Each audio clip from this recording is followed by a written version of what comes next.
Hello folks, Everchanger here, and welcome to episode 100 of Pokémon Liquid Crystal.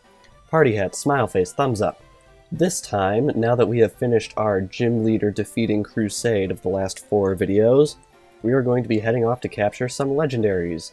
But before we do that, there is something that I have really been meaning to address for quite a while, but haven't done it quite yet, but I think we're going to do it now in this very special episode. So what I want to do is I want to grab Suicune, who has a less than flattering nickname, I suppose you can say. We're going to be switching out Gengar for the moment, because I'm actually going to be employing a little bit of a strategy to obtain the first legendary Pokemon that we are going to be going for in this video. But I think I want to change up the nickname first back to what it rightfully should be. Hello, I'm the official name rater. Want me to rate the nicknames of your Pokemon? Absolutely. Alright, what do you gotta say about finally? Finally, is it? That is a decent nickname. But would you like me to give it a nicer name? How about it? Yes. Alright. We are going to be changing it back to what it should have been all along. We're going to be renaming it back to Suicune, as it has been known for all of the millennia of its keeping the waters safe. Done. From now on, this Pokemon shall be known as Suicune. It is a better name than before. How fortunate for you. Yes, indeed. So, what legendary Pokemon are we going to be going after this video? Well, if you've been paying attention to the title, I suppose, you would know that we are going to be going after Raikou and Entei.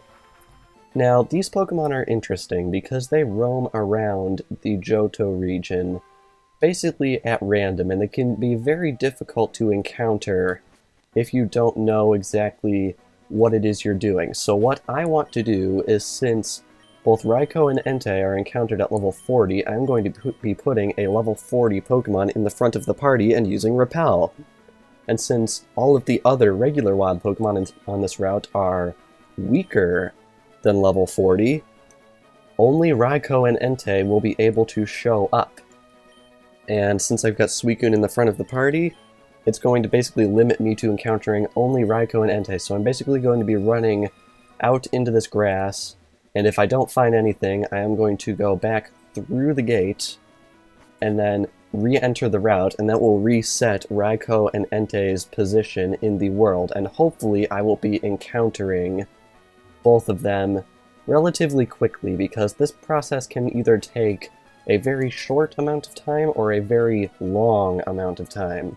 So I'm just going to be running back and forth, and when I encounter one of the legendary roaming beasts, I will meet you guys right back here on Route 38. Aha! Here's one. That was really only about a 30-second cut. Here we have Raikou. Pretty poetic. It's actually the first one to appear. It's interesting because Raikou, Entei, and Suicune actually all represent different phases of the event that destroyed the Brass Tower. Raikou, in fact, represents the lightning bolt that struck the tower. But anyway, we are going to be coming over here and using one of our 2 remaining Master Balls on this thing, because if you don't capture it first try, this thing will run away, and I'm not sure if they fixed the glitch from the original FireRed, where if you encounter a roaming Pokemon and then it flees, it kills their stats to the worst they can possibly be. But I don't think we'd want to risk that. But anyway, gotcha! Raikou was caught. Raikou's data was added to the Pokédex. This Pokemon races across the land while barking a cry that sounds like crashing thunder. We will not be giving a nickname to the captured Raikou, but in fact, we are going to be going for another legendary Pokemon, so I'm going to keep repeating this process until the other roaming beast appears. Oh my god. Oh my god. Oh, okay. So, long story short, I have been at this for about 70 minutes, and I was beginning to question if my game was even working properly and if Entei even existed. As you can see, I tried changing things up, trying to get it to appear, thinking like a lower level Pokemon might work, which is why I have Celebi instead. Oh my god. I finally found it. Entei represents the fire that consumed the tower. Okay. I will Master Ball you with a great big grin on my face, because that took way longer than it needed to. Gotcha, Entei was caught. Entei's data was added to the Pokédex. A Pokemon that races across the land. It is said that one is born every time a new volcano appears. Give a nickname to the captured Entei? I'm gonna swallow my pride and say no this time, even though that was much worse than Suicune. For the curious, Suicune represents the rainstorm that put out the fire in the tower. But now that we have all three of these legendary beasts in our possession, let's head on into the Pokemon Center and look at them with all of their glory, and we're actually going to want to grab them all out of the PC. Why is this? Well, now that we have all three of these legendary beasts, I'm sure you all will recall that there is a certain someone that will be very, very interested to see that we have managed to accomplish this great feat. So I'm going to have to switch out a few more of my party members to hold these guys. Let's bring them right up in here. Alright, we're going to need to keep on holding on to our HM holding Pokemon just in case we run into some issues. Man, that took so absurdly long, you guys have no idea. I went through probably 40 Max Repels. It was absolutely ridiculous. I could not believe it. I legitimately thought there was something wrong with my game and that I was going to have to scrap my plans for this episode and go on to some other legendaries.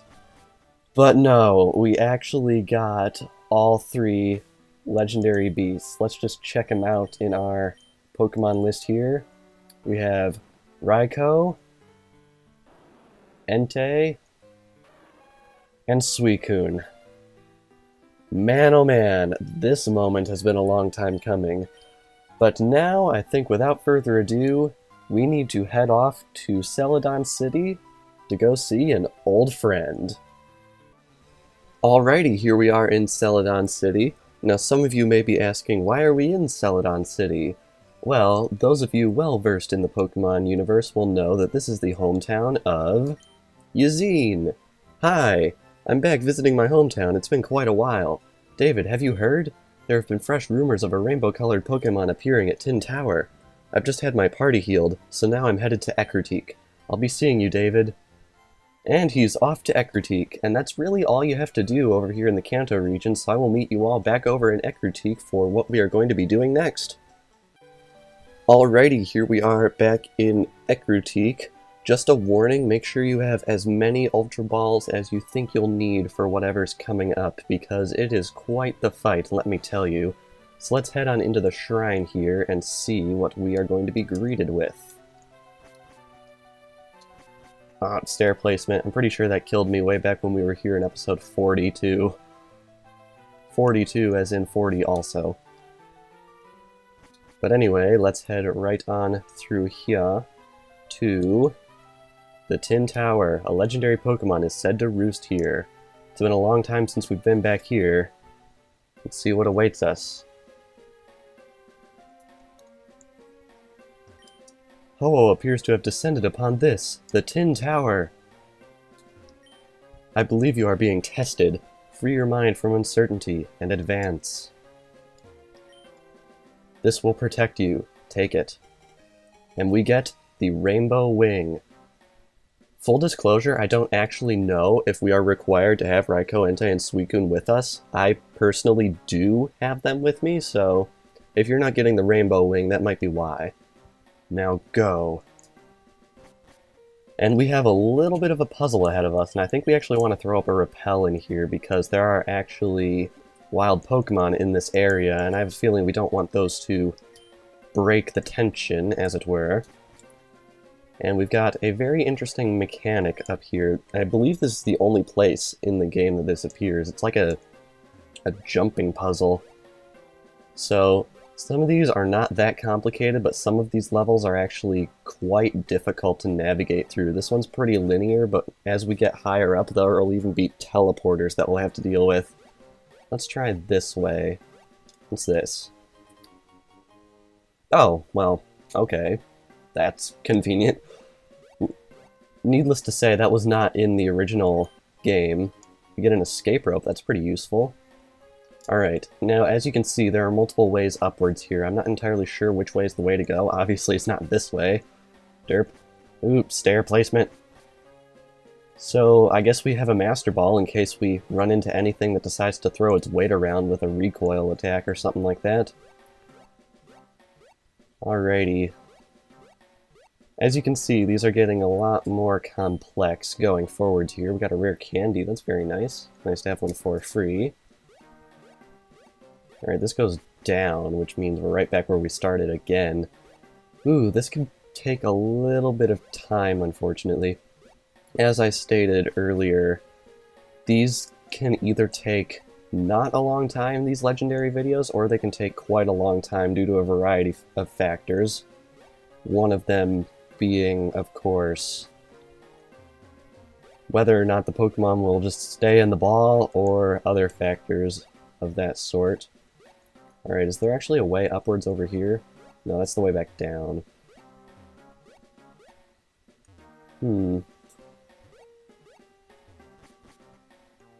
Let's try this way again. Alright, we're gonna have to max repel again right here because I don't feel like ruining the tension with some wild Pokemons.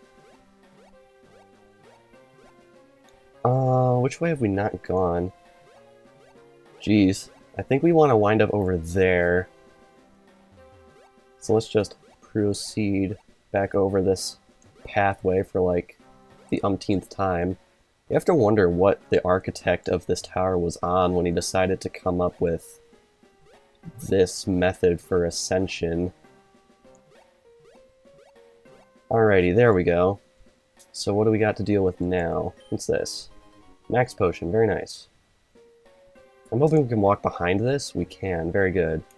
I used to think this thing looked like a really, really big, like, television or something like that. Like, you got the screen and then you've got the part on the bottom with all the electronics in it, but no, it's actually supposed to represent a cross-section of the pillar. Maybe I was just a stupid little kid. But here we have the introduction of teleporters, which will make this much more interesting. I'm not sure if these can actually connect to different floors. I'm not sure if they can. I believe we're still on the same floor. Alright, we want to... Okay, we are going to different floors. This makes things a lot more interesting. Grab this Max Elixir right here. Might be useful in the future, not actually sure on that. Ooh, we got an item right here. Freebie. Nugget, very cool. Quite surprised we found a Master Ball up here. I believe that's the 4th Master Ball I've actually encountered in Pokemon Liquid Crystal, so in case anyone's having trouble capturing rather, legendaries, that might be a little bit helpful to you. Alright, we're back here to this area. Okay. Try one more Max Repel. Hopefully we'll get to the top soon, because at the top awaits something pretty insane, I'll just say that. Max Revive, very good. Always nice to have one of those.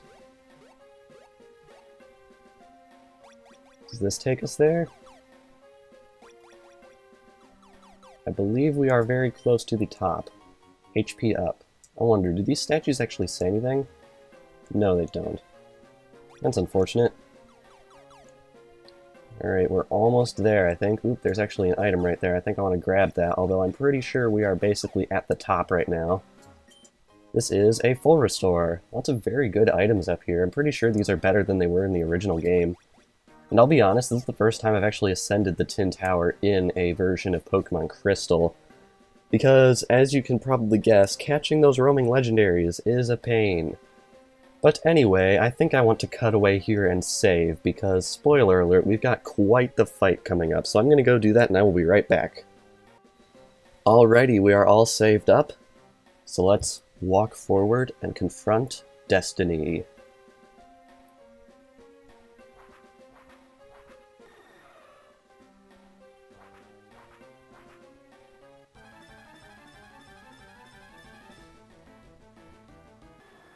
Wild Ho-Oh appeared. Yep. Ho-Oh is what awaits us at the top of the tower. Now, everyone calls this thing the rainbow-colored Pokemon, but it really doesn't look rainbow-colored to me. It looks more just red and green and yellow, and that's it. And that's actually doing a lot. Okay. Whew. I was scared for a second. That did a decently large amount of damage. Now, unfortunately, since I only have the legendary beasts and these three with me, I'm not entirely sure how well this is going to go. I should probably check if these guys have any paralyzing moves or anything like that. Okay, these are actually pretty terrible move sets for these guys. So I think what I'm going to have to do is I'm going to have to just start chucking Ultra Balls at this thing. I have 75. I'm hoping that'll be enough. I don't want to use my Master Ball on this thing quite yet because we have a lot of legendaries to get through, so I want to save it for if anything drastic happens. And I also want to point out that, oh my god, it has Recover. Now unfortunately, I'm pretty sure Ho-Oh isn't the only Pokemon with Recover that we have yet to catch, unfortunately. I'm hoping this doesn't critical, because if it does, that would be quite bad. So it has 10 Recovers to get through. Hopefully I never accidentally KO it, because that would be pretty tragic. But one thing I should probably point out is that in the original Pokémon Crystal, Ho-Oh was actually level 60.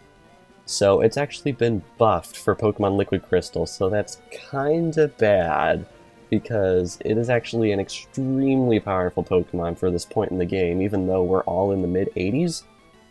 So hopefully we don't have too much trouble, we just gotta burn, which means we're actually in a decently bad way.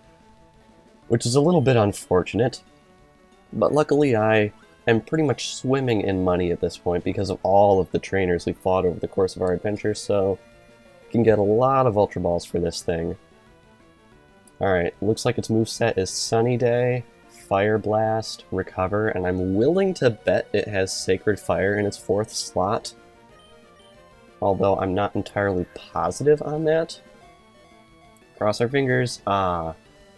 I have a feeling we are going to be here quite a while attempting to catch this thing. So I think in true Chugga-Conroy fashion, it's time for counting to 1 with Everchanger, so just gonna have to see how long this takes. 1. Ooh, yes, we got a Paralyze. Very good. Very, very good. 1, 2, 1, 2, 1, 2, 1, 1, 1, 1, 2, 3. 1, 1, 2, 3. Ooh, ooh, oh. 1, 2, 1, 2, 3. Yes! We got Ho-Oh. Gotcha. Ho-Oh was caught. Very good. That wasn't too bad. It only took about 26 Ultra Balls, I think. Alrighty, Ho-Oh's data was added to the Pokedex. A legend says that its body glows in 7 colors. A rainbow is said to form behind it when it flies. Give a nickname to the captured Ho-Oh? No, I don't think so. Ho-Oh was transferred to Bill's PC and was placed in Box 1. Oh wow, it's why is its sprite still here? Its sprite is still here for some reason. I wasn't expecting this. I'm gonna, like, save my game and back up the save, and I want to actually see what happens, so time for experimentation with Everchanger. So, I'll be right back. Alrighty, the save is backed up. Let's see what happens. This is a standard NPC message. It is used to prevent the game from crashing upon speaking to an NPC without a script. Well, that was anticlimactic. So, well, let's see if we can fly from here. Actually, no, let's not fly. Let's end this episode right here in this absolutely fantastically majestic view. So, on this 100th episode of Pokémon Liquid Crystal, we captured Raikou and Entei, and brought them together with Suicune in order to ascend the Tin Tower, and contrary to what you see on screen right now, we actually managed to succeed in capturing Ho-Oh. And next time, I think we're going to be heading off to Blackthorn City to see if we can encounter some more legendary Pokemon of legend. Redundancy for the win. So be sure to leave a like and share if you enjoyed, and I will see you all next time.